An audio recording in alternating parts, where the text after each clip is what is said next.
Bem-vindos ao canal Sejam Santos, onde vamos explorar a vida e as obras dos santos mais inspiradores da história da Igreja Católica. Nós vamos compartilhar suas histórias, seus ensinamentos e seus exemplos de virtudes, esperando que possam nos inspirar a viver de acordo com os ensinamentos de Cristo. Então, se você quer aprender mais sobre esses santos e descobrir como suas vidas podem ser caminhos que nos levam a Jesus Cristo para nós hoje, inscreva-se no nosso canal e deixe o seu like.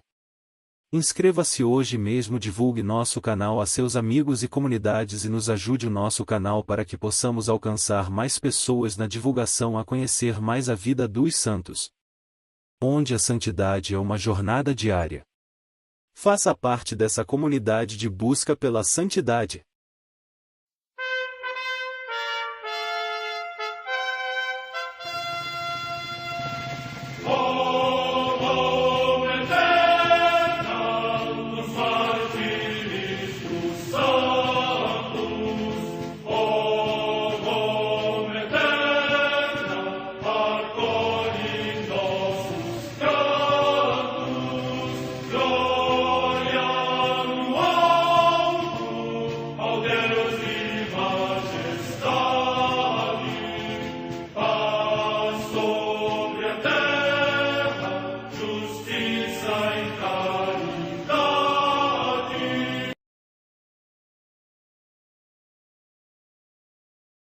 Ler a vida dos santos desperta em nós o desejo de seguir a Cristo.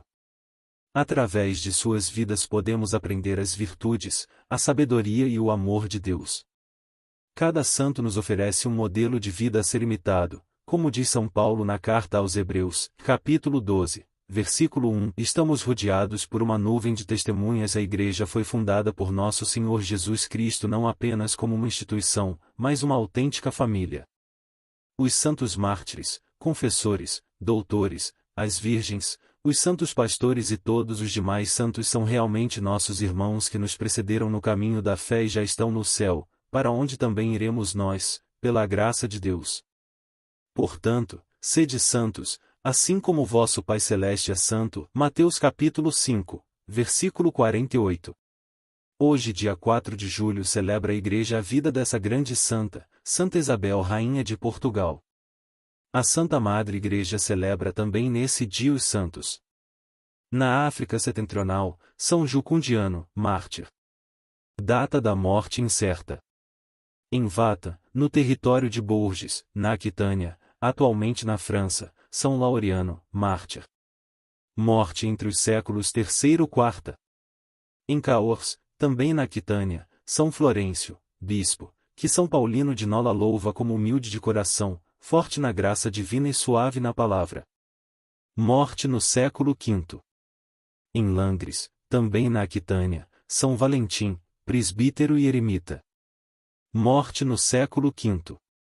Em Blange, no território de Arras, também na atual França, Santa Berta, abadesa, que, tendo ingressado com as filhas Gertrudes e Deutila no mosteiro por ela fundado, alguns anos depois viveu como reclusa numa pequena cela.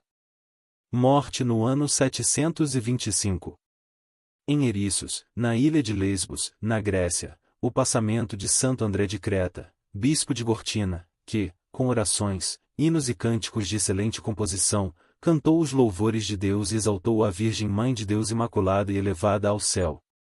Morte no ano 740.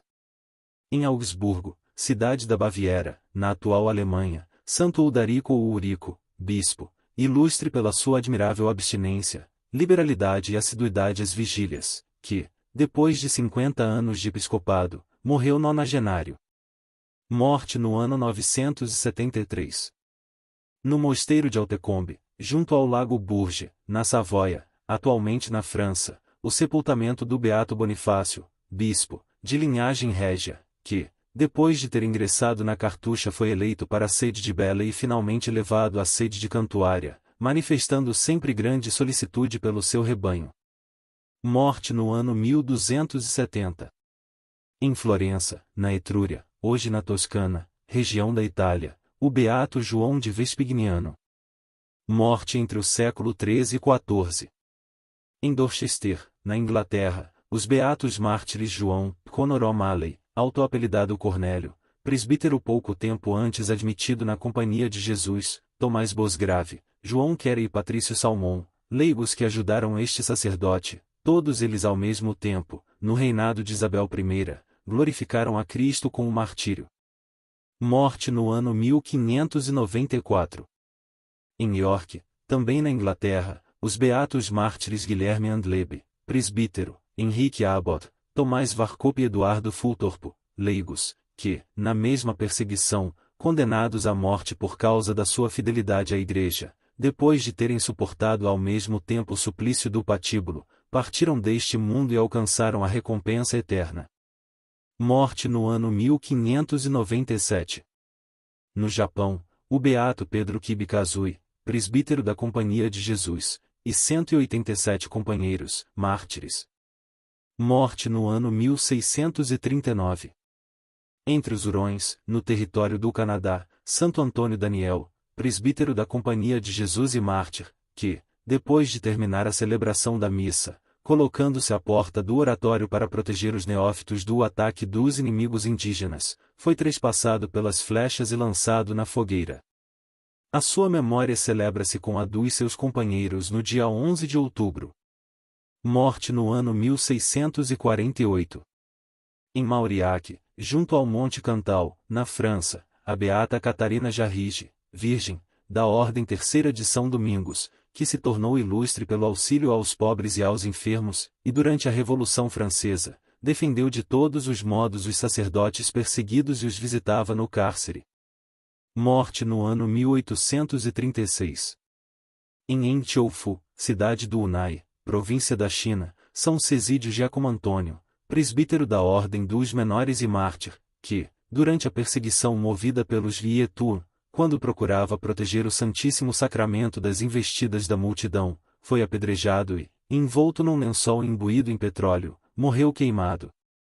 Morte no ano 1900. Em Turim, na Itália, o beato Pedro Jorge Frassati, um jovem que, militando nas associações de leigos católicos, se dedicou com grande diligência e alegria em iniciativas de desenvolvimento social e no exercício da caridade para com os pobres e os enfermos, até que, infectado por uma paralisia fulminante, partiu deste mundo. Morte no ano 1925.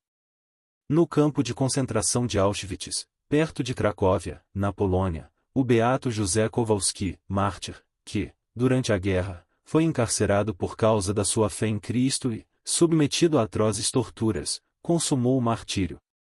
Morte no ano 1942. Em Santa Marinella, perto de Roma, a beata Maria Crucificada, Rosa Curcio, virgem, fundadora da Congregação das Carmelitas Missionárias de Santa Teresa do Menino Jesus. Morte no ano 1957. Vida de Santa Isabel Rainha de Portugal, mãe e rainha, bondosa e decidida, corajosa e pacificadora, foi amada com paixão por seus súditos. Seu segredo, o amor a Jesus crucificado acima de todas as coisas. Quem alguma vez teve a aprazível oportunidade de visitar Coimbra, certamente terá admirado suas numerosas maravilhas, desde o precioso jazigo de Dom Afonso Henriques, fundador do Reino de Portugal, até os variados e belos parques que adornam a cidade. Brilha ainda a histórica universidade que, através de suas sólidas raízes e requintados frutos, é a instituição que representa a maior expressão da língua portuguesa. Contudo, quem vem de longe não deixa de notar o sincero carinho dos habitantes por sua insigne padroeira, a Rainha Santa Isabel, o anjo de bondade e de paz que o Senhor mandou para Portugal. Curiosamente, Santa Isabel não é portuguesa de nascença. Quis a mão da providência colhê-la no solo aragonês, onde veio ao mundo no longínquo ano de 1271. Precedeu-a em nobreza e santidade sua tia-avó, Santa Isabel da Hungria, de quem herdou, além do nome, os mais excelentes predicados. A pequena filha de Pedro III de Aragão e de Constança da Sicília foi, a exemplo de sua tia, grande seguidora de São Francisco de Assis e uma alma toda voltada para os pobres e necessitados. Pacificou ânimos e guerras desde o berço até a hora da morte, e não houve, entre o primeiro nobre e o último, doente quem se furtasse a sua tão benéfica influência. Todos saíam de sua presença dispostos a reconciliar-se com Deus e a perdoar o próximo. Uma menina que dulcificava os corações. Quando nasceu Santa Isabel, havia uma briga entre seu pai e seu avô, Jaime I, o Conquistador. Há tempo não se falavam, porque esse rei de Aragão não aprovava o casamento de seu filho Pedro com Dona Constança. Apenas nasceu a santa menina, foram-se apagando as desavenças domésticas e houve grande harmonia naquela casa real. O destemido avô não ocultava sua grande predileção por essa criança e fez questão de que ela fosse educada em seu palácio, para poder gozar de sua companhia. A razão mais profunda pela qual não queria separar-se dela era o sensível influxo de bênçãos e a suavidade que emanavam de sua pessoa. Num ambiente carregado de tensões e pesados encargos, aquele precioso tesouro dulcificava os corações. Após o falecimento de Jaime I, a infanta permaneceu ainda alguns anos com seus pais. Muito em breve ela se tornaria a rainha de Portugal. Na corte de Portugal. Em 1282 partiu para as terras lusas, a fim de contrair matrimônio com Dom Dinis, que acabava de subir ao trono. Nunca se tinha visto ali uma soberana de tamanha modéstia e amabilidade. Seu recolhimento e união com Deus não tardaram a cativar o povo, o qual logo retribuiu o amor de que estava sendo objeto. Para aumentar a confiança de todos na jovem soberana, concorreu a paz que ela obteve, logo ao chegar, entre Dom Dinis e seu irmão que lhe disputava a coroa. Sua vida na corte foi uma constante busca do sobrenatural. Sem omitir nenhuma das obrigações impostas pela sua condição de rainha, o seu coração não se prendeu a esta terra. Estava presente em todas as festividades do reino e sinceramente se regozijava com o povo, cingia a coroa e trajava os mais ricos vestidos para, ao lado do rei, receber as autoridades ilustres que vinham honrá-la e colocar-se a seu serviço. Entretanto, nem por isso envaideceu-se e desejou aquelas glórias para si. Julgava-se pecador e teria preferido 1000 vezes ser pobre a possuir todos os tesouros reais. Precursora da devoção à Imaculada. A oração e a vida de piedade exerceram papel primordial em sua existência, e foram a causa de todas as conquistas pelo bem do reino e das almas que ela obteve. Toda manhã assistia à Santa Missa em seu oratório com o espírito absorto em santas considerações. Desde os 8 anos de idade recitava o ofício divino, e acrescentou depois a recitação diária dos salmos penitenciais e outras devoções em honra dos santos e de Nossa Senhora.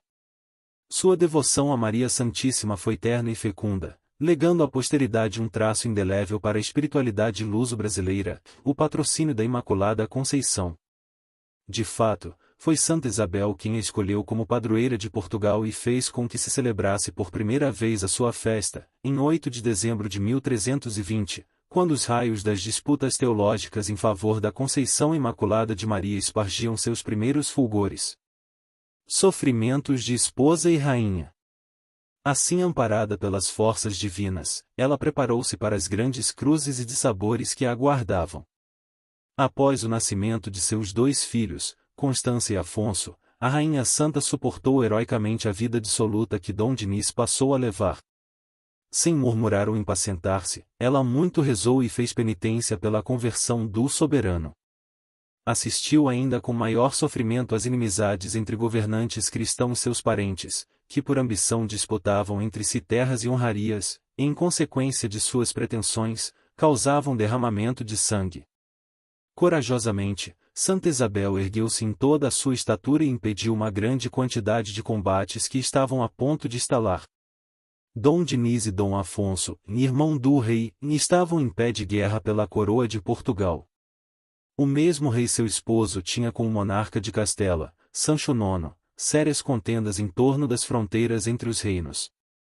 Anos mais tarde, Dom Fernando IV de Castela e seu genro, e Dom Jaime II de Aragão e seu irmão, nutriam mutuamente uma feroz inimizade que caminhava para um terrível enfrentamento. Seu irmão, Frederico da Sicília, e Roberto de Nápoles guerreavam violentamente por razões políticas.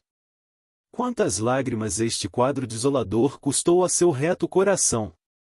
Erguendo constantes preces a Deus e implorando a cada um desses soberanos que ouvisse a voz da justiça, ela saiu vitoriosa em todas as desavenças nas quais interveio. A Rainha Santa provou que a paz não se deve tanto a tratados e a considerações de caráter econômico, quanto a almas santas que aplaquem a ira e o ódio por meio da mansidão e da clemência. Coragem e intrepidez de mãe. A mais pungente atuação de Santa Isabel, a que lhe custou mais sofrimentos e angústias, foi a de enfrentar a rebeldia de seu filho contra o rei. Desejoso de mandar logo no reino e julgando que a coroa tardava muito, o invejoso herdeiro quis proclamar-se rei e declarou guerra a Dom Dinis. Desprezando todos os bons exemplos que sua mãe sempre lhe dera, organizou um exército e defrontou-se contra o autor de seus dias. De um lado, o rei marcha diante de seus homens, disposto a tudo para manter o cargo que lhe cabe por direito. De outro, o filho insolente o enfrenta e despreza o mandato divino que obriga a honrar pai e mãe. No momento em que o silêncio nos dois campos inimigos indica o início da batalha, surge a figura intrépida da rainha, e em sua veloz montaria, ela rasga a arena da discórdia e se interpõe entre as criaturas que mais ama neste mundo, para implorar o perdão e a paz. Seu olhar, sempre carregado de doçura, volta-se desta vez severo e penetrante para o filho ambicioso: como te atreves a proceder deste modo? Pesa-te tanto assim a obediência que deves a teu pai e senhor? Que podes tu esperar do povo no dia em que te caiba governar o reino, se estás a legitimar a traição com este mau exemplo? Enfim, se de nada te servem os meus conselhos e carinho de mãe, teme ao menos a ira de Deus, que justamente castiga os escândalos. Seria possível resistir a este apelo materno, feito diante de milhares de súditos? Arrependido e cheio de confusão, o filho ajoelha-se sem replicar, pede perdão ao rei e jura-lhe fidelidade. Mais uma vez a Rainha Santa afasta as negras nuvens do horizonte e faz brilhar, para gáudio de todos, o arco-íris da bonança. A caridade e o amor aos pobres. A par de seu espírito pacificador, foi na prática da caridade e no amor aos pobres que o seu amor a Deus se projetou inteiramente. Tanto se dedicou aos fracos, cuidou dos enfermos, fundou hospitais e protegeu toda a categoria de desvalidos, que não é possível encontrar explicação humana para a fecundidade assombrosa de suas iniciativas. Quando a querida rainha saía no paço, uma multidão de infelizes a seguia, pedindo socorro, e nunca algum deles se retirava sem ser generosamente atendido. Gostava de cuidar pessoalmente dos leprosos mais repugnantes, tratar-lhes as chagas e lavar-lhes as roupas, encaminhava para uma vida digna os órfãos e as viúvas e até na hora da morte não abandonava os infelizes, para os quais providenciava uma sepultura digna e mandava celebrar missas em sufrágio de suas almas. Como corolário de sua fé inabalável, não poucos eram os doentes que saíam de sua presença inteiramente curados. Morre como terciária franciscana. Ao morrer Dom Dinis, em 1325, Santa Isabel contava 54 anos de idade, e ainda viveu mais 11. Nesse período abraçou a Ordem Terceira de São Francisco e abandonou as pompas da corte, a fim de viver exclusivamente para a oração e a caridade. Sua virtude heróica e a doação de si mesma atingiram o máximo esplendor, ela estava pronta para reinar no céu. No dia 4 de julho de 1336, enquanto intermediava uma ação de paz em Extremóis, veio Maria Santíssima buscá-la para a pátria definitiva, onde gozaria da glória eterna. Enquanto todos choravam a perda insuperável, ela se rejubilava por estar na iminência da posse definitiva do Deus a quem tão bem servirá. Suas últimas palavras foram: "E Maria, Mãe da Graça, Mãe de Misericórdia, protege-nos do inimigo e recebe-nos à hora da morte." Era desejo seu ser enterrado em Coimbra, no convento de Santa Clara, fundado por ela. Sua memória rapidamente ultrapassou as fronteiras do reino, e em todo o orbe cristão era conhecida aquela soberana que foi o mais belo ornato do glorioso Portugal. Uma canonização singular. O modo singular como Santa Isabel foi canonizada bem serve para mostrar o quanto, sendo a vontade de Deus glorificar algum de seus filhos ilustres, nenhum obstáculo humano é capaz de impedi-lo. Inumeráveis foram os milagres obtidos junto a seu corpo, que permanecia surpreendentemente incorrupto e exalava um bálsamo odorífico. Em Portugal e na Espanha os devotos ansiavam por vê-la nos altares e dedicar igrejas em sua honra. Os soberanos que dela descendiam insistiam junto às autoridades eclesiásticas para acelerarem o processo. Santa Isabel evita que o príncipe rebelde, seu filho, inicie uma batalha contra o próprio pai, seu esposo. Santa Isabel apazigua seu filho. Igreja da Ordem Terceira Franciscana, Salvador, Brasil. Nos primórdios do século XVII, a canonização era o termo final de uma série de autorizações concedidas pela Santa Sé para a veneração dos santos. Sendo assim, era comum que apenas em algumas dioceses ou regiões se pudesse celebrar um bem-aventurado, mas saindo daquela jurisprudência o culto já não fosse oficial. Esse sistema, somado a uma série de numerosas canonizações naquele período, acabou levando o Papa Urbano VIII a instituir um sistema minucioso e cauto para a admissão de novos bem-aventurados no rol dos santos. Neste intuito reformador, apenas subiu ao sólio pontifício e logo declarou que não haveria de canonizar nenhum santo. E justo agora que tudo propiciava a glorificação definitiva da querida Rainha Isabel, que fizeram os devotos agradecidos? Encomendaram aos céus o filial intento, e obtiveram pela oração o que pelos meios humanos não conseguiram. Após ter enviado várias cartas reforçando o pedido, e também um representante que muito insistiu junto a Urbano VIII, tudo que o soberano então reinante, Filipe IV, conseguiu foi que o Papa, por educação e cortesia, aceitasse uma imagem da veneranda rainha. Entretanto, pairava um desígnio superior sobre o intrincado caso. Tendo o Papa caído gravemente enfermo, com febres malignas e já quase sem esperança de vida, lembrou-se da Rainha de Portugal. Tanto se falava de seu amor pelos doentes, de seu incansável zelo por curar-lhes o corpo e a alma. Encomendou-se a ela o Papa também, esquecendo-se de sua prudente reserva para com os justos de Deus. Eis que no dia seguinte amanheceu bom, sem nenhum risco de vida. Tão comovido ficou por ver a bondade de sua protetora que mudou o seu parecer. Canonizaria, por uma especial exceção, a Rainha de Portugal, e o faria com o coração grande, alistando-se ele também nas fileiras de seus devotos. Assim se explica a magnífica cerimônia que teve lugar na Basílica de São Pedro, em 25 de maio de 1625. Nem antes nem depois, nos 21 anos de seu pontificado, Urbano VIII canonizou qualquer outro santo. Asterisco. Como é eloquente o exemplo que nos deu a bondosa Rainha Santa Isabel, a qual se abriu sem reservas para a mensagem do Evangelho e compreendeu que o tempo é breve e a figura deste mundo passa. Enfrentando as amargas consequências do vício e da vanglória que a rodeavam, ela manteve a integridade de quem não se entregou ao pecado e correspondeu com alegria aos desígnios divinos.